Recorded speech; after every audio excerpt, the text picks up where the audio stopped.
जैसे मान लीजिए 1 लाख रुपए हमारे पास है लमसम, तो कहाँ इन्वेस्ट करें, कैसे इन्वेस्ट करें? स्टॉक मार्केट इतना पैसा देगा, आप गंगाएं बह रही है, निकालते रहो जितनी इच्छा हो। बिकॉज उस समय I was getting one of the highest package of India, around 30-35 के ऊपर का था, प्लस बोनस अलग। कहानी चल गई थी कि भाई अनंत का ब्रेकअप हो गया है, वो बेचारा बड़ा उदास है कि उसकी जो बंदी थी वो मुंबई की थी, उसने उसका दिल तोड़ दिया। अब वो देवदास मोड में। 2 क्वेश्चंस और आपसे पूछना चाहूंगा। हाँ बताओ। सबसे पहले आप ट्रेडिंग करने की आपकी क्या स्ट्रेटेजी होती है, पहले इस पे बात करते हैं, फिर इन्वेस्टिंग पे आएंगे। स्वागत है सर हमारे चैनल पर। Thank you so much brother, thank you so much. और दोस्तों आज मैं राजस्थान में हूँ और सर ने बड़ी खातिरदारी करी है, राजस्थानी डिश इन्होंने हमें टेस्ट कराया है सर, उसके लिए अलग से थैंक यू आपको। नहीं सर, आप राजस्थान आए तो हम तो वैसे ही कहते हैं पधारो हमारे देश। आप राजस्थान में आए और राजस्थान की कुछ स्पेशलिटी नहीं खाएंगे तो मज़ा कैसे आएगा। बिल्कुल बिल्कुल सर। तो सबसे पहले शुरू करते हैं सर आपकी कहानी से कि आपकी स्टोरी क्या रही, कैसे शुरुआत हुई सर आपकी जर्नी। मेरी स्टोरी के बारे में वैसे मैंने बात कर रखी है, बट बड़ी बेसिक से बात आपको बताता हूँ। स्टॉक मार्केट में मेरा इंट्रोडक्शन हुआ था 8th क्लास में, बिकॉज बट उससे पहले मैं चाहूंगा सर एक छोटा सा इंट्रोडक्शन। नहीं सर, मैंने कुछ मिस कर दिया हो तो एक छोटा सा। सर मेरा नाम अनंत लड्डा है, I am founder of invest आज पर कल and I am a learner of financial markets. This is my introduction. Education के बारे में सर बताइए। सर मैंने CFA कर रखा है, CA कर रखा है, CFP LLB। So these are my basic education जो मेन है मेरे पास। तो अगर मैं अभी आपसे पूछूं आपकी एज अभी क्या होगी? 28 में सर आपने इतना सारा कुछ कर लिया, कमाल है सर। और उसके बाद आपने जॉब भी किया, फिर जॉब छोड़ के आप फिर मार्केट में आ गए। हाँ। तो इस जर्नी के बारे में बताइए सर। सर तो मेरी जॉब की जर्नी से पहले मेरे स्टॉक मार्केट की स्टार्टिंग हुई थी 8th क्लास से, बिकॉज फैमिली का बैकग्राउंड वैसा था। 12th में मेरी टीचर जो थी उनको बड़ा स्टॉक मार्केट में इंटरेस्ट था और मुझे इंटरेस्ट था मेरे क्लास वालों को इंप्रेस करने में। टू बी वेरी फ्रैंक, मेरे जो अपोजिट जेंडर है उनको इंप्रेस करने में। अरे वाह वाह। तो उसके लिए हमने पढ़ना स्टार्ट किया स्टॉक मार्केट के बारे में। 15, 20, 25 बुक्स पढ़ दी मैंने 12th में, जस्ट टू इम्प्रेस एवरीवन। क्योंकि हमारे 0 पीरियड होता था, वहाँ पे बात होती थी स्टॉक मार्केट की। और मुझे ये दिखाना था कि मुझे बहुत पता है। ये पहला स्कूल मैंने सुना है जहाँ पे शेयर मार्केट के बारे में बात नहीं, हमारी टीचर जो थी ना, क्लास टीचर थी, she used to love markets. क्या बात है। एंड इकोनॉमी, बिजनेस, कैसे डेवलपमेंट हो रहा है।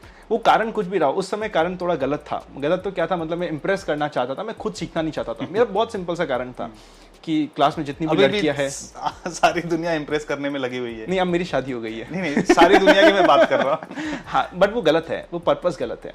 फिर वहां से जॉब करने के लिए मुंबई गए। मुंबई में खैर इंटर्नशिप करी CA की ENY से। तो पढ़ाई आपकी राजस्थान से हुई थी? 12th तक राजस्थान से हुई थी और 12th के बाद मुंबई से। ओके। हाँ, 12th के बाद जॉब भी मुंबई में किया? जॉब मुंबई में की थी। जॉब खैर बहुत छोटे पीरियड की करी थी, बट वो छोड़ के फिर वापस फाइनेंस से रिलेटेड जॉब था? फाइनेंस से रिलेटेड जॉब था, फंड मैनेजिंग से रिलेटेड था। स्टॉक मार्केट कैसे रिसर्च होती है, जो भी फंड मैनेजर्स करते हैं उसका कुछ बैक एंड का काम, एनालिस्ट वाला काम मैं कर रहा था। जब मैंने छोड़ा था तब भी लोगों ने तो कहा ही था, मेरे कलीग्स ने तो ये अज्यूम करके डाल दिया था, बिकॉज उस समय I was getting one of the highest package of India, around 30-35 के ऊपर का था, प्लस बोनस अलग। तो मेरे तो लोगों ने बोल दिया था कि अनंत, स्पेशली जो EY जहाँ से मैं निकला था, वहाँ पे कुछ मेरे कॉलीग्स समझ चुके थे कि अनंत का ब्रेकअप हुआ है। ये कहानी थी जो EY में चल चुकी थी। और कहानी क्यों चली थी, क्योंकि इतने बड़े पैकेज को यूजुअली कोई रिजेक्ट करता नहीं है। कहानी चल गई थी कि भाई अनंत का ब्रेकअप हो गया है, वो बेचारा बड़ा उदास है, वो देवदास बन चुका है। उसको मुंबई से वो थक चुका है, क्योंकि उसकी जो बंदी थी जिसके साथ वो रिलेशनशिप में था, उसकी जो वुड बी बेटर ऑफ जो हो सकती थी, वो मुंबई की थी। उसने उसका दिल तोड़ दिया। अब वो देवदास मोड में, इसलिए वो मुंबई छोड़ के अपने घर जा रहा है ताकि वो इस जोन से बाहर निकल सके।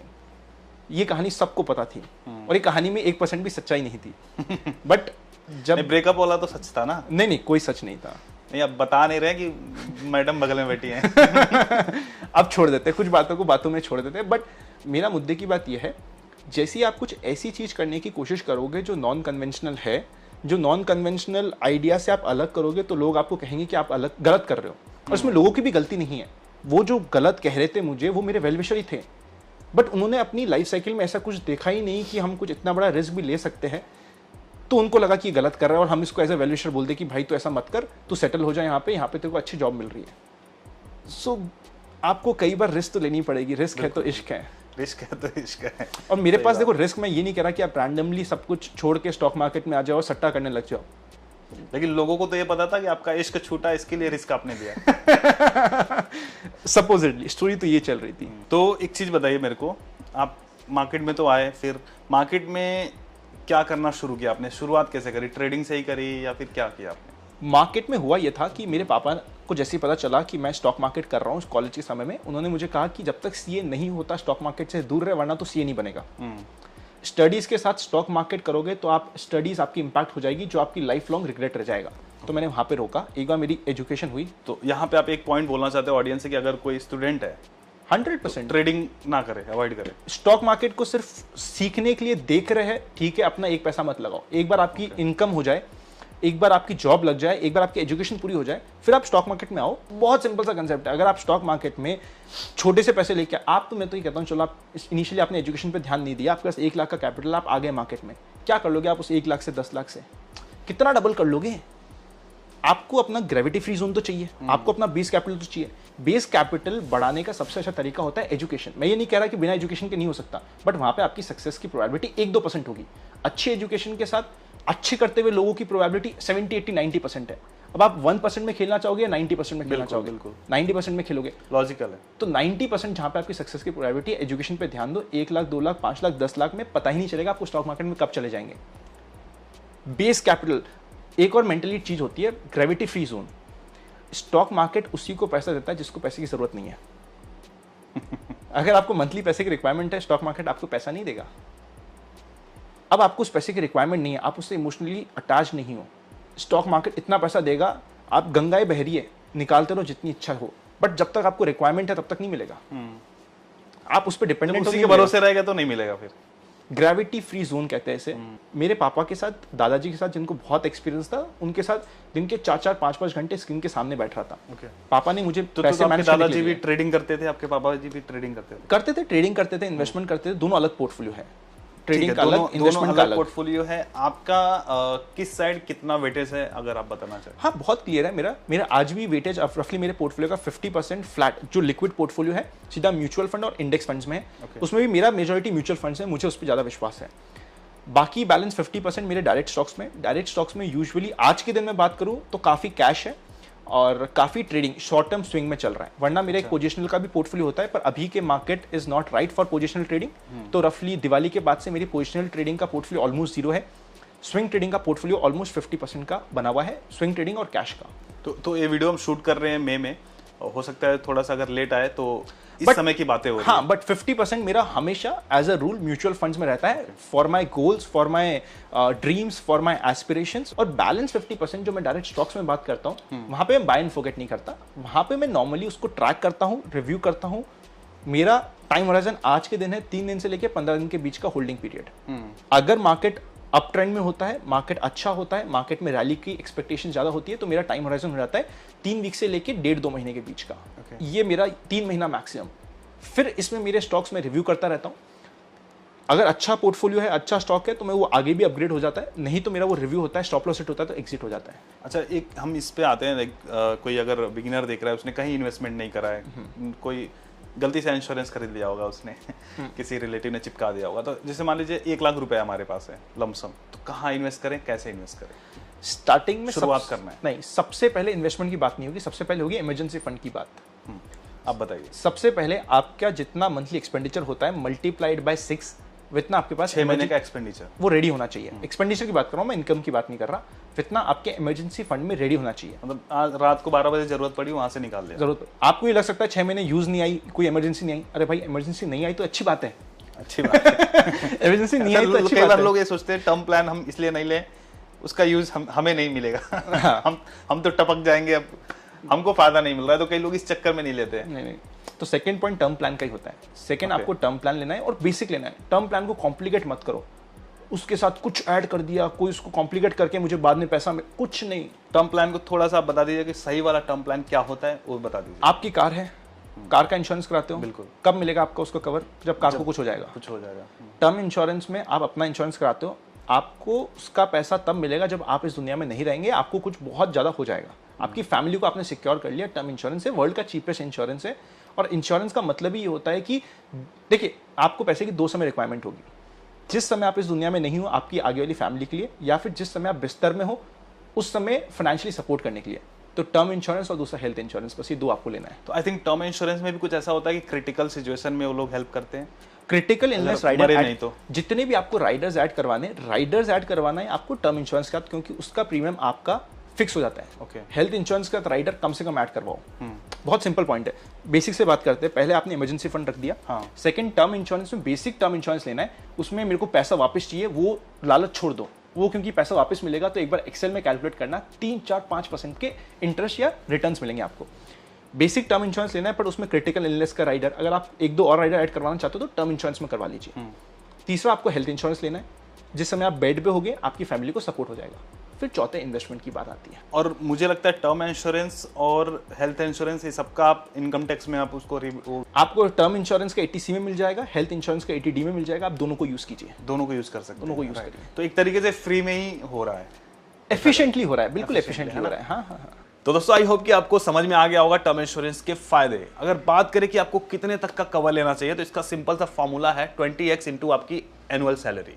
मान के चलते 5 लाख रुपए आपकी एनुअल सैलरी है, तो आपको 1 करोड़ रुपए का कवर लेना चाहिए। अगर आप पॉलिसी बाजार से टर्म इंश्योरेंस बाय करते हैं तो आपको 1 करोड़ का कवर सिर्फ 490 रुपए प्रति माह में मिल जाते हैं। इसके साथ साथ 24/7 क्लेम असिस्टेंट मिलते हैं, ना कि आपको इंश्योरर के चक्कर काटने। यहाँ पर आप 20+ इंश्योरर का आप प्लान कंपेयर कर सकते हो और उनको बाय कर सकते हो।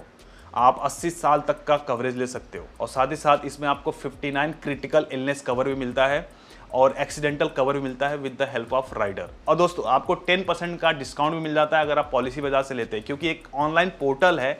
अगर आप किसी बैंक या फिर एजेंट से लेते हैं तो वहाँ पर आपको कॉस्टली पड़ेगा, तो इससे अच्छा है कि आप पॉलिसी बाजार से ही अपना टर्म इंश्योरेंस खरीदें। और इतना ही नहीं, आप इसको ATC के अंतर्गत टैक्स बेनिफिट भी ले सकते हैं। तो इसका लिंक मैं नीचे डिस्क्रिप्शन में डाल दूंगा, आप वहाँ से अपना टर्म इंश्योरेंस आज ही बाय करें। दोस्तों बहुत ही इंपॉर्टेंट है, आज ही अपना टर्म इंश्योरेंस बाय करें। आइए वीडियो पर आगे बढ़ते हैं। तो सर ने अभी जो चीज़ें बताई कि बेसिक से लाइक सबसे पहले 6 महीने का एक्सपेंडिचर आपके पास लिक्विड में होना चाहिए, दूसरा टर्म इंश्योरेंस और हेल्थ इंश्योरेंस, और उसके बाद आता है इन्वेस्टमेंट। तो ये चारों चीज़ों ऐसा नहीं है कि आप ये हर किसी के लिए इम्पॉर्टेंट है, तो इस बात को आप नोट कर लेना। अगर आपने अभी तक नहीं किया है तो इसको ध्यान में रखना और प्लान कर लो जितना जल्द से जल्द हो सके। तो अब आते हैं सर इन्वेस्टमेंट वाले पार्ट पे। इन्वेस्टमेंट में क्या स्ट्रेटेजी होनी चाहिए? सर इन्वेस्टमेंट में अगर आप शुरुआत कर रहे हो, सबसे पहले म्यूचुअल फंड से शुरुआत करो, SIPs करो। SIPs करो, उसमें भी सर बहुत तरह तरह के फंड्स होते हैं, तो वो थोड़ा क्लियर करिए। सिंपल रखो, अगर आप स्टार्ट कर रहे हो या तो आप एक फाइनेंशियल एडवाइजर या डिस्ट्रीब्यूटर के पास चले जाओ। आप कहते हो कि नहीं मुझे उसके पास नहीं जाना, मुझे बिल्कुल सिंपल रखना है, तो आप इंडेक्स फंड से स्टार्ट कर लो, आप मल्टी कैप म्यूचुअल फंड से स्टार्ट कर लो, आप फ्लेक्सी कैप म्यूचुअल फंड जो ईजी कैटेगरीज है वहाँ से स्टार्ट कर लो। और आजकल क्या होता है, लोगों के 2 बच्चे होते हैं, मैं कहता हूँ तीसरा बच्चा आपका म्यूचुअल फंड SIP रख लो। 2 बच्चे से आप अपने जीवन भर अटैच रहोगे इमोशनली, फाइनेंशियली उनके ऊपर आपको डिपेंडेंट होने की जरूरत नहीं पड़ेगी। जितना पैसा का खर्चा आपने अपने पहले 2 बच्चों पे किया है, अगर तीसरा बच्चा जो आपका SIP है आप उस पर सेम खर्चा कर दोगे, तीसरा बच्चा जो आपका SIP है वो आपको फाइनेंशियली फ्री रखेगा लाइफ पर। तो सबसे पहले आप म्यूचुअल फंड से स्टार्ट कर सकते हो। गजब की बात बोली आपने सर। लाइक हो जाएगा इस बात पे। नहीं तो लाइक का टारगेट कितना होना चाहिए? लाइक का टारगेट कुछ नहीं सर, बस प्यार लोग बरसाते 10,000 लाइक्स तो करिए कम से कम। इतना प्यार तो बनता है। हाँ बिल्कुल बनता है। और मेरे हिसाब से ना जीवन में एक इंपॉर्टेंट चीज है और हम समझते नहीं है, जब तक आप मांगोगे नहीं ना कुछ लाइफ से, आपको मिलेगा नहीं। कहावत बोली गई है ना कि नहीं पूछने का आंसर नो ही है। नहीं, मैं तो एक और इम्पोर्टेंट चीज बताता हूँ। मेरे तो अभी छोटा बच्चा है, उसको भी जब वो रोता है तब उसकी माँ उसको दूध पिलाती है। तो आपको रोना तो पड़ेगा, मांगना तो पड़ेगा। कई बार हम अपनी लाइफ से इतना कम मांगते हैं कि लाइफ कहती है अच्छा ये इतने में खुश है, चलो इसको इतना दे दिया, चलो आगे चले। अब किसी उसके पास चले जिसकी तमन्ना नहीं रहा है, छोड़ो इसको क्या देते हैं, इसको क्या देते हैं, मांगना पड़ेगा सर। बिल्कुल बिल्कुल। तो सर हिंट दे रहे हैं, लाइक करो दबा के, 10,000 लाइक्स तो हो ही जाए। और जिन्होंने अभी तक सब्सक्राइब नहीं किया ना भाई, सब्सक्राइब करो, 1 मिलियन करना है और नोटिफिकेशन बेल दबा लो, क्योंकि हम यहाँ पर ऐसे ही इंस्पायरिंग बातें करते हैं।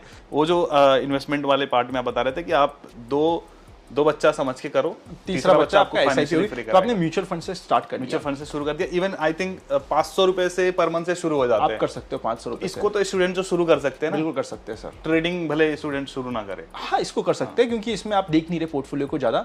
जिस तरीके से आप प्रॉपर्टी के इन्वेस्टमेंट को बार बार नहीं देखते, इसको भी बार बार नहीं देखोगे तो चलने दो। अगर आप ये सोच रहे हो कि जब आपने इन्वेस्टमेंट स्टार्ट किया है म्यूचुअल फंड में 10 साल के लिए किया है, मार्केट जैसे भी 15% डाउन हो गया है, तो आप मार्केट से भाग जाओगे, तो स्टार्ट ही मत करना, पहले वो मान के चलो। मुझे तो लगता है उस टाइम पे और थोड़ा डाल देना चाहिए अगर है तो। मार्केट से जब आपको ऐसा लगे कि आप मार्केट से भाग रहे हो, उस समय भागना नहीं है, आपको मार्केट में भाग लेना है। भाग लेना है, भागना नहीं है। क्या सेंटेंस बोला? अगर आप भागने वाले हो तो आओ मत, वरना अपनी नेक्स्ट जनरेशन को सिखाओगे कि बेटा शेयर मार्केट सट्टा बाजार है, वेल्थ क्रिएशन सब बकवास होता है, तू उसका पार्ट मत बनना। और उनके बेचारों के 20 साल फाइनेंशियल ईयर के खराब हो जाएंगे आपके थॉट प्रोसेस की वजह से। इससे अच्छा आप आओ मत इस थॉट प्रोसेस में, सही बात, इन्वेस्टमेंट ही मत करो। इसके बाद जब आप डायरेक्ट इक्विटी शेयर स्टार्ट करते हो, स्टार्ट विद IPO। आईपीओ के बारे में सबकी ओपिनियन अलग होती है, but we are working in IPO market from 1980s। अगर आप आईपीओ में लिस्टिंग इन की स्ट्रैटेजी को फॉलो करते हुए, इस पर मैंने एक डेडिकेटेड वीडियो भी बनाया कंपैरिजन करते हुए, सिर्फ लिस्टिंग इन और हल्का फुल्का भी दिमाग लगा के भी करते हो, बल्कि मैं तो कहता हूँ दिमाग नहीं लगाते, हर पे लगा के लिस्टिंग पे जो भी लॉस या प्रॉफिट जो भी बुक कर लोगे, आप अच्छा कमा के उठोगे आईपीओ से। तो सेकंड, अगर आपको कुछ काम करना है डायरेक्ट शेयर्स में, तो आप आईपीओ से स्टार्ट करो। मतलब आईपीओ में आप वो करो, वहां पे आपकी रिस्क लिमिटेड Apply है, करो आप। रिस्क लिमिटेड है, आपको पता है कितनी रिस्क है पहले 5 मिनट की। मतलब आप लिस्टिंग इन के लिए ले रहे हो ना सर, आपने एक आईपीओ में लगाया, पेटीएम में लगाया, चलो मैं तो कह रहा हूं मैंने मना किया, आपने बहुत मना सारे किया, फाइनेंस एक्सपर्ट्स मना करते हैं आईपीओ में अप्लाई करना। सर वो सबका ओपिनियन अलग है। मैंने 40 साल काम किया आईपीओ मार्केट में, मेरी फैमिली ने 35 साल काम किया, हमने लोगों के पैसे बनते हुए देखे और खुद पैसे बनाए आईपीओ मार्केट से। देखो एक होता है कि मेरी ओपिनियन लोग बोलते हैं लगता ही नहीं है, सर अप्लाई करते हैं सर तो मिलता ही नहीं है, कहीं सर खो गया फैमिली है। मेंबर के नाम से लगाओ ना सर, मिलेगा कुछ नहीं मिलेगा, अलग-अलग नाम से, अलग नाम से लगाओ ना सर, मिलेगा। बट वो ये भी होता है ना सर, आप 20 तो दिन सर के लिए बहुत फंड एलोकेट अच्छा हो है। जाते हैं। अरे सर तो आपको सेविंग बैंक का इंटरेस्ट तो मिल ही रहा है ना, आप क्या करोगे, सेविंग बैंक में अकाउंट में पैसा वैसे ही पड़ा है ना, उसका आपको इंटरेस्ट मिलता है, इंटरेस्ट मिलना बंद नहीं होता, अच्छा अच्छा, आपको इंटरेस्ट मिलता है। और अब बहुत अच्छा हो जाएगा IPO market after the new HNI rule, क्योंकि अब अगर आप 10 लाख के ऊपर की कोई भी एप्लीकेशन लगाते हो, अगर आपको अलॉटमेंट मिला तो आपको पूरा का पूरा मिल जाएगा अलॉटमेंट। जो नया एचएनआई का रूल है ना, इसमें तो आईपीओ में इतना पैसा बचेगा, अगर किसी को समझ आ जाए ना काम करना, मजा आ जाएंगे। तो इसके ऊपर आपने एक अलग से वीडियो बना के रखी है। तो गाइस वीडियो का लिंक आपको मिल जाएगा, वीडियो जरूर देखना और आपको जरूर उससे कुछ ना कुछ सीखने को मिलेगा अगर आपको इंटरेस्ट आ रहा है आईपीओ लिस्टिंग। मैं आपको बताता हूँ, मैंने तो इस पर एक डेटा भी एनालिसिस कर रखा है। मतलब जो कहते हैं ना कि आईपीओ खराब है, मैं तो कहता हूँ भाई मैं डेटा का मानता हूँ। अगर आप बाय एंड होल्ड कर रहे हो आईपीओ को तो वो खराब हो सकता है, पर अगर आप लिस्टिंग इनकी स्ट्रैटेजी को मैंने यूज भी कर सुना रहे है हो, 80% कुछ आईपीओस ने पॉजिटिव परफॉर्म किया है। 80% अगर आपने दिमाग लगाया तो आपके लिए 95% आईपीओ से पिछले पॉजिटिव 1-2 साल में जो जितने भी आईपीओस आए, अगर लिस्टिंग पे आप निकल गए तो मेरी स्ट्रैटेजी सिंपल होती है, आईपीओ लगाया, लिस्टिंग में मेरी रिस्क के पहले 5 मिनट की, यूजुअली तो मैं पहले 5 मिनट की भी नहीं रखता, मैं प्री ओपन में लगा के छोड़ देता हूँ, मेरे को बेचना है बस, बात खत्म हो गई। अगर कोई आईपीओ बहुत अच्छा होता है जिसमें मुझे 100, 150, 50% से ऊपर का लिस्टिंग गेन हो रहा है, तो पहले 10 मिनट के लो का मैं अपना स्टॉप लॉस लगा देता हूं कि ये मेरा स्टॉप लॉस है, बस उसके ऊपर ट्रेल करते जाओ 2.5 दिन तक मैक्सिमम, और 2.5 दिन में तो मुझे निकलना ही है, चाहे आईपीओ कितना ही दे। ये हिस्ट्री कहती है कि अगर आप लिस्टिंग गेन पे बुक करके निकल जाओगे, इस पे मैंने डिटेल पिछले 25 साल के डेटा को एनालाइज करके एक एक आईपीओ का एनालिसिस करके मैंने डाल रखा है। तो आपको अगर आप बाय एंड फॉरगेट करोगे उस आईपीओ को, उससे रफली 5 से 6 गुना ज्यादा पैसा बनेगा। तो ठीक है ना, मतलब मैं तो डेटा को मानता हूं सर, कोई दिक्कत नहीं है। मैं तो अभी पिछले 2 साल में आईपीओ में बहुत पैसा कमाया, मुझे कोई दिक्कत नहीं है सर। अगर 25 दिन में पैसा डबल वाला सीन है, क्या गलत है सर उसमें? होता क्या है, जहां होता है हमें करना नहीं है। अब तुम्हें ऑप्शन से करना है, जहां नहीं होगा मुझे पता है, क्योंकि तुम लेते सबसे पहले out of the money option हो। आउट ऑफ द मनी मतलब कि अगर अभी चल रहा है 16,000 निफ्टी, मैं लूंगा 17,000 का कॉल कि अगर बढ़ गया तो मैं करोड़पति बन जाऊंगा रातों रात। अरे भाई पहले तेरे लिए अगेंस्ट में काम होगा, 16,000 से 17,000 जाएगा, उसके ऊपर जाएगा तो प्रॉफिट में आएगा। अब तुम सट्टा मारोगे तो नहीं बनेगा। आईपीओ मार्केट से पैसा बनता है और सब बनाते हैं जो काम करता है। देखो किसी की ओपिनियन हो सकती है जिसको आईपीओ नहीं पसंद होगा, वो उनकी ओपिनियन है, and I respect their opinion, but I love my money मोर। बढ़िया बढ़िया बढ़िया। और मेरा पैसा बन रहा है तो I am happy. Okay sir, तो अब आते हैं, जैसे आपने म्यूचुअल फंड का, इन्वेस्टमेंट का बता दिया आपने कि जो नए लोग हैं स्टॉक मार्केट करना होगा, तो क्या वो स्टेप्स होंगे स्टॉक मार्केट में जाने से पहले, कैसे आप सजेस्ट करेंगे? सर सबसे पहले book trading, paper trading waste होता है, मत करना जीवन में। ये आप ट्रेडिंग के लिए बोल रहे हैं? ट्रेडिंग के लिए या इन्वेस्टमेंट के लिए भी। बुक इन्वेस्टमेंट वेस्ट होता है कि मैंने हाइपोथेटिकली XYZ कंपनी के XYZ शेयर्स बाय कर लिए, देखता हूं मैं क्या होता है। पेपर ट्रेडिंग में सबको प्रॉफिट होगा। मैंने 5 से 7 साल से ऊपर पेपर ट्रेडिंग करी है, बिंदास प्रॉफिट। और जैसे मैंने खुद का पैसा लगाया, मेरे इमोशंस बीच में आए और मेरी कैपिटल 0 हो गई। आप मार्केट को सीखो, पर पैसे लगा के सीखो। अगर आपकी कैपिटल 1 लाख रुपए है, आप 5,000 रुपए से स्टार्ट करो, मेरे को कोई दिक्कत नहीं है। आप 2,000 रुपए से स्टार्ट करो, पर वो पैसा आपका मार्केट में लगा होना चाहिए। जिस भी स्टॉक का आप एनालिसिस कर रहे हो, डायरेक्ट शेयर को आप इन्वेस्ट करना चाहते हो। Paper trading is waste of time and money, क्योंकि टाइम इज मनी। आप टाइम वेस्ट कर रहे हो पेपर ट्रेडिंग में सीख के, जहां पे आप कुछ सीखोगे नहीं। तो असली पैसे से काम करो, चाहे छोटे से करो। This is the first important thing. Okay. Second, अगर आप स्टॉप लॉस लेना नहीं जानते हैं तो स्टॉक्स में मत आओ। आप म्यूचुअल फंड करो, इंडेक्स फंड करो, आईपीओस करो, स्टॉक्स में मत आओ। तो जैसे अगर हमने कोई फंडामेंटल जिसका स्ट्रांग है, हमने उस तरह के स्टॉक्स हमने लिए, इन्वेस्ट करा है, मतलब बेसिकली लॉन्ग टर्म के लिए, और अगर वो स्टॉक गिर रहा है, मतलब 30% नीचे आ गया, तो क्या हमें उस स्टॉप लॉस लगा के सेल कर देना चाहिए उसको? सर मेरा तो सिंपल सा रूल है डायरेक्ट स्टॉक्स में, सबका अपना अपना रूल होता है। अगर किसी स्टॉक में मुझे 8% का लॉस हो गया, मैं वहां से निकल जाऊंगा, चाहे मैंने कितने भी लॉन्ग टर्म के लिए उसको बाय किया हो। मेरा 8% का आखिरी है। मैं रीजन बताता हूँ उसको, बहुत सिंपल सा रीजन है। अगर सपोज करते हैं आपका 100 रुपये का कैपिटल है, वहां पे 10% का लॉस हुआ है, 90 पे आ गया, आपको वापस कॉस्ट टू कॉस्ट जाने के लिए कितना बढ़ना पड़ेगा? रफली 11-12% के आसपास। अगर आपका लॉस हो गया है 25% का, आपको बढ़ना कितना पड़ेगा? 33%। अगर आपका लॉस हो गया 50% का, आपको बढ़ना कितना पड़ेगा? 100%। 100 रुपए का 50 आ गया, 50 से 100 होने पे आपको डबल करना पड़ेगा। अगर आपका लॉस 90% का हो गया, आपको कितना बढ़ना पड़ेगा? 1000%, 10 गुना आपको पैसा करना पड़ेगा। मैं सिंपल सा बात ही करता हूं, आपने अपने जीवन में कितने स्टॉक्स को डबल किया है? बहुत कम होंगे। अगर आपके पास डबल करने की या 10 गुना करने की कैपेबिलिटी नहीं है, तो आप लूजिंग कैपेबिलिटी तो एटलीस्ट रोक सकते हो ना। आप उसको इतना टूटने क्यों दे रहे हो? 5 स्टॉक में इन्वेस्ट करने के बाद 5 चीजें होती है। आप बहुत अच्छा पैसा कमाओगे, आप थोड़ा बहुत पैसा कमाओगे, आप कॉस्ट टू कॉस्ट हो जाओगे, आप लॉस करोगे, आप बहुत मेजर लॉस करोगे। इन 5 में से अगर आपकी जो 5th है, बहुत मेजर लॉस, अगर आपने वो हटा दिया, आप सक्सेसफुल इन्वेस्टर हो गए इंडिया में। तो लोग जो 30% टूटने देते हैं, मेरे हिसाब से अगर आपको 30% टूटने देना है तो आप म्यूचुअल फंड और इंडेक्स फंड में बने रहो, बिकॉज एज अ बास्केट वो हमेशा बाउंस बैक करेगा। बट एज अ स्टॉक में क्या होता है, जब मार्केट में करेक्शन आता है या मार्केट में तबाही मचती है, आप ये समझो एक जंगल में आग लग गई, सारे पुराने जितने भी पेड़ होते हैं सब जीरो हो जाते हैं, फिर फ्रेश रूट्स निकलती है। अब जो फ्रेश रूट्स निकल रही है, वो पुराने जो दिग्गज शेर थे, वो उस फ्रेश रूट्स का पार्ट होंगे ही नहीं होंगे, मुझे नहीं पता। वो नाम आगे चलेंगे नहीं चलेंगे, किसी को नहीं पता। उस समय नए स्टॉक्स निकलेंगे जो नए ब्रेकआउट्स देंगे और नए तरीके से परफॉर्म करेंगे, हम उसमें पार्ट लेंगे ना सर। पहला स्टॉप लॉस सबसे छोटा स्टॉप लॉस होता है। आपको मार्केट में काम करने से पहले स्टॉप लॉस की रिस्पेक्ट करो। मैं कहता हूं, आपके तो 8 नहीं, मेरे को 10 चाहिए, आप 10 ले लो, पर वो पहले दिन से डिसाइड होना चाहिए कि 10% टूट गया तो वहां तक मैं वेट करूंगा, 8% तक मैं वेट कर रहा हूं, पर अगर 10% मेरा स्टॉप लॉस है, उसके बाद चाहे वो 11% से टूट के वापस से आगे आ जाए, मैं वहां पे निकलूंगा। This is your insurance in market. आपने टर्म इंश्योरेंस कराया, आप क्या चाहते हो कि आप कल ही कुछ आपको हो जाए या मुझे कुछ हो जाए या जिसने भी टर्म इंश्योरेंस, वो ये थोड़ा चाहता है, बट किसी दिन कुछ हो गया बड़े डेंजर के लिए हम उसके लिए सिक्योर कर रहे हैं। स्टॉक मार्केट में इंश्योरेंस होता है आपका स्टॉप लॉस। किसी बड़े समय देखना, मैं बता रहा हूं, आप अपनी खुद की पोर्टफोलियो को निकाल के देखना, या बल्कि मैं सब व्यूअर को बोलता हूं, अपने पोर्टफोलियो को निकाल के देखना। 90% ट्रेड्स या 80% ट्रेड्स आपकी बहुत अच्छी है, आप बहुत पैसा कमा रहे हो, बट वो आखिरी 5 से 10% की इमोशनल ट्रेड्स जिसमें बड़ा लॉस होता है, सारा गेन वहां चल जाता है। और वो लॉस को तो हमें रोकना है, और वो इंश्योरेंस होगा। अगर 11% टूट के, अमेजिंग, मैं सर, मेरे को आज नया सीख मिला सर। अगर 11% टूट के वो आपका ऊपर भी आ गया, आप डरो मत, वो आपका इंश्योरेंस था। क्योंकि 5 बार आपका इंश्योरेंस खा जाएगा, बट जब आखिरी बार जब एक्चुअल तबाही हो रही होगी, उस समय आप मार्केट में कैश में बैठे होगे और आप आराम से रिलैक्स कर रहे होगे, और वो बड़े लॉस से ही तो आपको रुकना है। बिल्कुल बिल्कुल बिल्कुल। और अगर नहीं रुक सकते तो म्यूचुअल फंड, इंडेक्स फंड और आईपीओ में रुक जाओ, स्टॉक्स में मत आओ। अब हम जानना चाहेंगे सर कि आपने क्या क्या मिस्टेक्स करे हैं अपने इस जर्नी में, बताइए जरा लोगों को। यार, मैंने सबसे पहली मिस्टेक करी थी पेपर ट्रेडिंग की। सेकेंड मिस्टेक करी थी रिवेंज ट्रेडिंग की, कि मुझे लॉस हो गया तो मुझे इसी मार्केट से इसी दिन और इसी समय पैसा वापस रिकवर करना है। ये काम नहीं होता है मार्केट में। तीसरी मैंने ट्रेडिंग करी थी, मैं स्टॉक बाय करता था लोगों के कहने से, बिना खुद स्टडी करे। मैं कहता हूं आप सुनो सबकी बट करो मन की। चौथी मिस्टेक करी थी, सपोज मैंने कोई स्टॉक बाय कर लिया, फिर मैं 10 लोगों से पूछता हूं, अरे सतीश भाई क्या करा, ये स्टॉक कैसा है? आप कहोगे खराब है, तो मैं आप भी खराब हो। फिर मैं पूछूंगा, अरे भाई स्टॉक कैसा है? उसने कह दिया खराब, तो तू भी खराब, तेरे को भी नहीं पता। फिर मैंने पूछा, अरे भाई स्टॉक कैसा है? इसने कहा अरे बहुत अच्छा स्टॉक है। जो मेरी फेवर की बात थी वो उसने कर दी, तो मैंने इसकी बात मान ली और कहा कि यार उसने भी कहा तो चलो मैंने बात मान ली।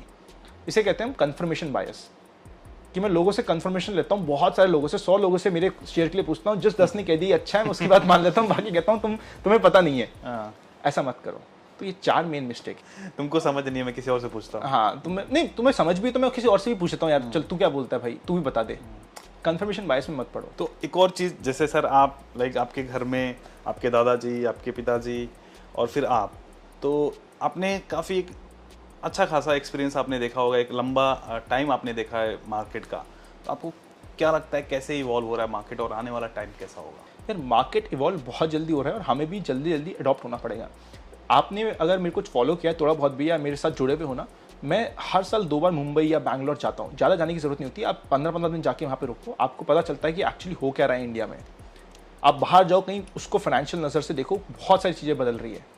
एल्गोस पार्ट बन रहे हैं, अभी बहुत रैंडम है और बहुत रॉ एरिया है, बट एल्गोस बहुत इंपॉर्टेंट हो सकते हैं आने वाले समय में।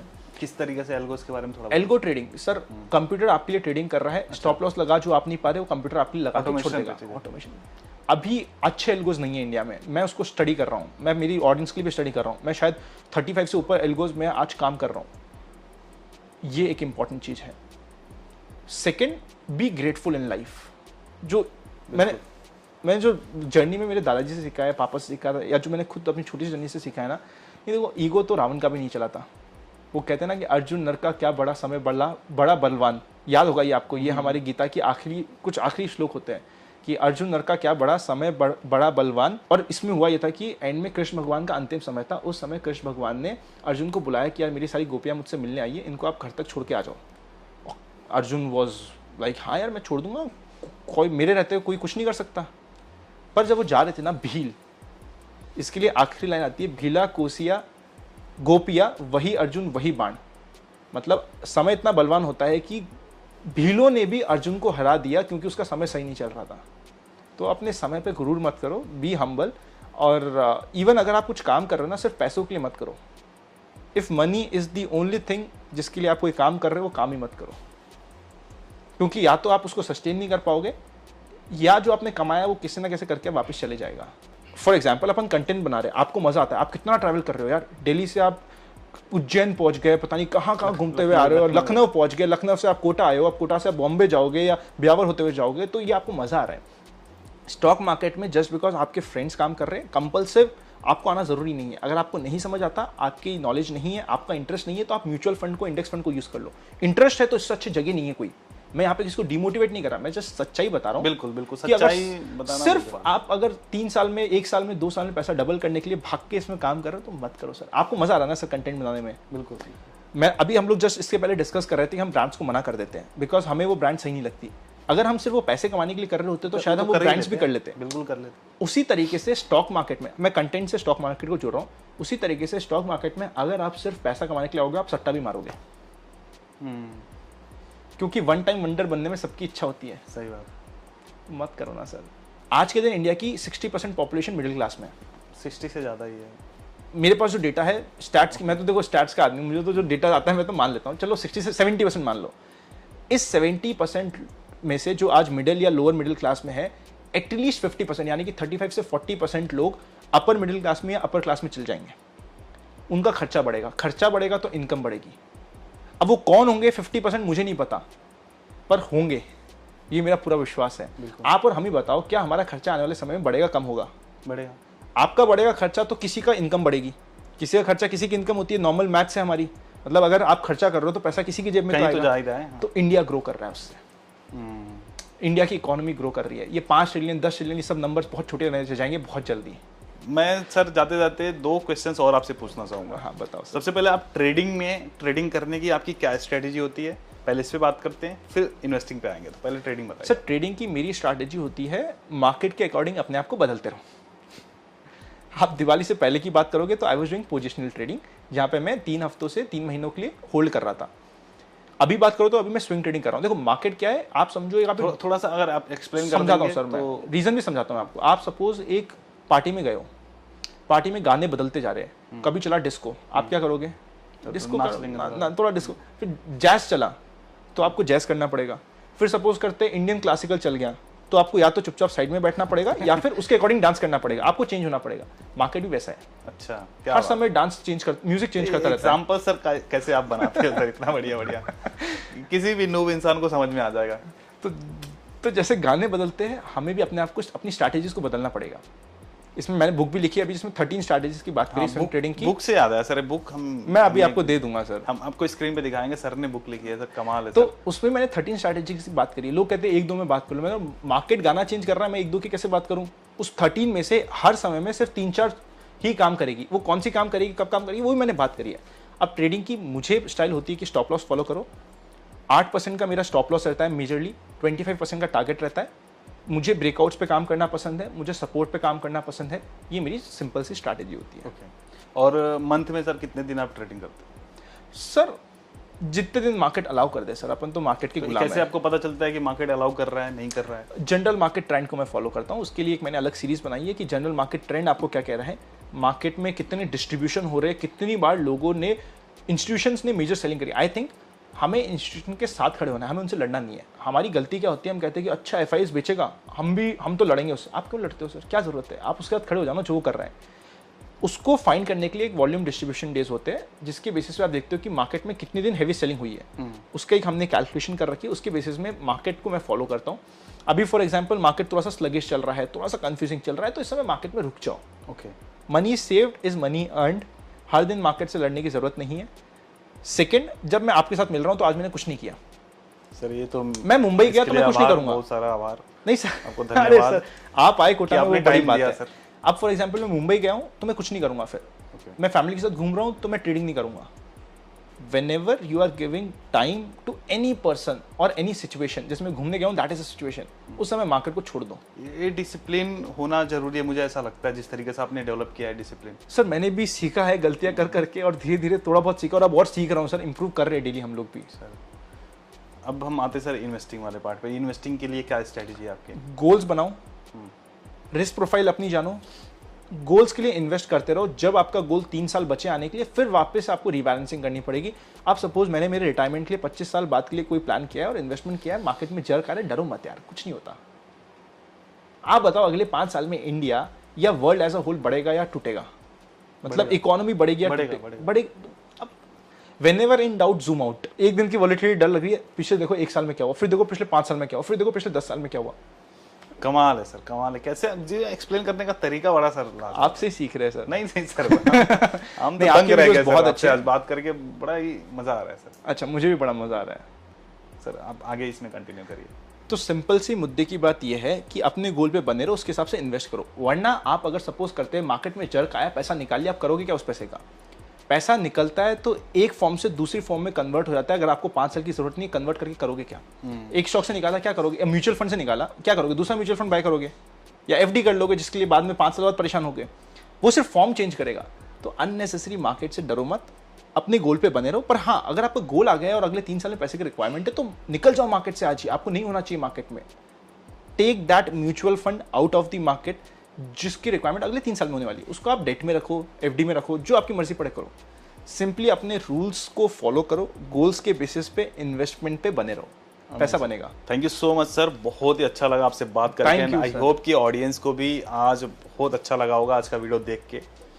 एंड रियली थैंक, मैं फिर से आपको धन्यवाद करना चाहूंगा कि आज आपने सर इतना समय दिया और कंप्लीटली माय प्लेजर, इतनी खातिरदारी करी sir. Thank you so much sir. Sir आप कोटा आए, मुझे बड़ा अच्छा लगा। राजस्थान में ऐसा लगा। नहीं सर, आप कोटा आए, मुझे बहुत अच्छा लगा। I am hoping to see you very soon again. मेरे को बड़ा मजा आया बात करके। आप 1 मिलियन पे मिलते हैं सर। चलो डन है सर। तो सर अब मैं चाहूंगा कि जाते जाते मेरी ऑडियंस के लिए अगर आप कुछ मैसेज देना चाहेंगे अपनी तरफ से, कुछ संदेश, कोई टिप्स। सर टिप मिलती है रेस्टोरेंट में, तो टिप के पीछे जाना बंद करो। अपने रूल्स को फॉलो करो। मार्केट में पैसा बनेगा, इतना पैसा बनेगा जितना आपने सोचा नहीं होगा, बट आपको मार्केट में बने रहना पड़ेगा। अगर आप मार्केट में नहीं हो, देखो मार्केट ने पिछले 25-30 सालों में पैसा बना के दिया है, पर इन्वेस्टर में काफी लोगों ने नहीं कमाया बिकॉज वो मार्केट में बीच से भाग गए। सपोज करते हैं आज आप दिल्ली से मुंबई की फ्लाइट ले रहे हो, जयपुर में थोड़ा सा टर्बुलेंस हुआ, आप जयपुर में कूद गए। अब उसमें पायलट की गलती नहीं है, एरोप्लेन की गलती नहीं है, आपकी गलती है कि आप बीच में क्यों कूदे, और कूदने के बाद क्या हाल होगा वो आप भी जानते हो, मैं भी जानता हूँ। तो वैसे ही स्टॉक मार्केट की जर्नी ना, एक एरोप्लेन चल रहा है, एक फास्ट रोलर कोस्टर राइड चल रही है। अपनी राइड कंप्लीट करो, at the end of the ride you will feel very happy कि मजा आ गया। क्या बात है। अगर कंप्लीट नहीं किया तो अधूरी चीजों में मजा नहीं आता। क्या बात है। एक और चीज मैं बोलना चाहूंगा सर के लिए कि सर जो बीच बीच में एग्जांपल्स डाल रहे हैं ना, वो कमाल है सर। ये तो मेरे को सीखना पड़ेगा आपसे कि मैं भी अगर बात करूं तो ऐसे एग्जांपल्स देने से क्या होता है ना, कॉन्सेप्ट बड़ा क्लियर हो जाता है तुरंत। सर सिंपल रखते हैं सर अपन चीजें। एग्जांपल में वो रखता हूँ जो मेरे को रियल लाइफ में एक्सपीरियंस कर रखा हूँ। मेरे मेजॉरिटी एग्जांपल्स जो देखोगे ना, एग्जैक्टली वहीं पे चोट हो रहा है जो चाहिए। अच्छा, एग्जैक्टली वहीं पे जा रहा है और लोगों को एकदम समझ में आ रहा है कि हाँ भाई आप कहने क्या वाले थे। अगर जरा सा टेक्निकल आपने कुछ बोल दिया और एग्जांपल से आप बता रहे हो तो उन लोगों को समझ में आ रहा है कि हाँ यार ये बोला था इन्होंने। चलो समझ आ जाएगा तो हमें भी बहुत अच्छा लगेगा। मैं भी लोगों से सीख रहा हूँ, लोग भी सीख रहे हैं। अब मैं लोगों से कैसे सीख रहा हूँ, जब ये कमेंट्स करते हैं ना, कई बार कमेंट्स में जेन्युइनली आपको इतनी अच्छी चीजें मिल जाएगी, इतने अच्छे डेटा मिल जाएंगे, इतने अच्छे फीडबैक मिल जाएंगे जो आप सोच नहीं सकते। मैं हर हफ्ते एटलीस्ट सैटरडे संडे में से एक दिन 3 से 4 घंटे मेरे कमेंट्स पढ़ता हूँ, क्योंकि वहां पे इतना ज्ञान भरा है। वो समुंदर है ज्ञान का। मुझे पता है उसमें से थोड़ा बहुत सॉल्ट भी आएगा, पर समुंदर में सॉल्ट रहता है ना। बिल्कुल बिल्कुल। और ऑडियंस के लिए अगर हम कर रहे हैं तो ऑडियंस से फीडबैक लेना तो जरूरी है। अरे बहुत प्यारे फीडबैक्स आते हैं। बिल्कुल सर। बाकी तो क्या एंड में मचाते रहो, एंड में मचाते रहो। और एक चीज़ मैं बोलना चाहूँगा, जो आपके चैनल का जो नाम है, आपके यूट्यूब चैनल का, इन्वेस्ट आज फॉर कल, तो बड़ा ही सिंपल सा एक मीनिंगफुल नाम है सर, और अच्छा लगा ऐसा नाम। और मैं आप लोगों से कहना चाहूँगा कि अगर आप लोगों ने अभी तक अपनी फाइनेंशियल जर्नी शुरू नहीं करी है, देखो पैसा बनाने के बारे में मैं तो सिखाता हूँ मेरे चैनल पे कि आप कैसे पैसे कमाओगे, शुरुआत कैसे करोगे पैसे कमाना, क्या क्या कर सकते हैं हम, वो सारी चीज़ें मैं सिखाता रहता हूँ। तो एक और बात आ जाती है, पैसे जब कमाने लगते हैं तो उस पैसे को और कैसे बढ़ा सकते हैं, इसलिए मैं फाइनेंस एक्सपर्ट्स को मैं लेके आ रहा हूँ मेरे चैनल पे। तो प्लीज़ आप लोग भी सीरियस हो जाओ इस चीज़ के बारे में, वेल्थ क्रिएट करो अपने आने वाले टाइम के लिए, अपने फ्यूचर के लिए, अपने बच्चों के लिए। तो इन सब चीज़ों को आप फॉलो करोगे तो आई होप कि आप लोगों की लाइफ में भी पैसों की जो समस्या होगी ना, काफ़ी हद तक सॉल्व हो जाएगी। एंड आई होप कि आज का वीडियो आप लोग को पसंद आया रहेगा। तो पसंद आया तो यार सबसे पहले क्या करना है, लाइक करना है और शेयर करना है। मैंने कई बार लाइक के लिए बोल दिया, 10,000 लाइक्स का एम सर, 10,000 लाइक्स रख दो। और जो लोग पहली बार आए चैनल पर, चैनल को सब्सक्राइब जरूर करो, क्योंकि मैं यहाँ पर ऐसे ही इंस्पायरिंग लोगों को बुलाता रहता हूँ। तो दोस्तों फिलहाल के लिए इस वीडियो में इतना ही, मिलते हैं किसी और धमाकेदार वीडियो में, तब तक के लिए आप जहाँ भी रहो मचाते रहो।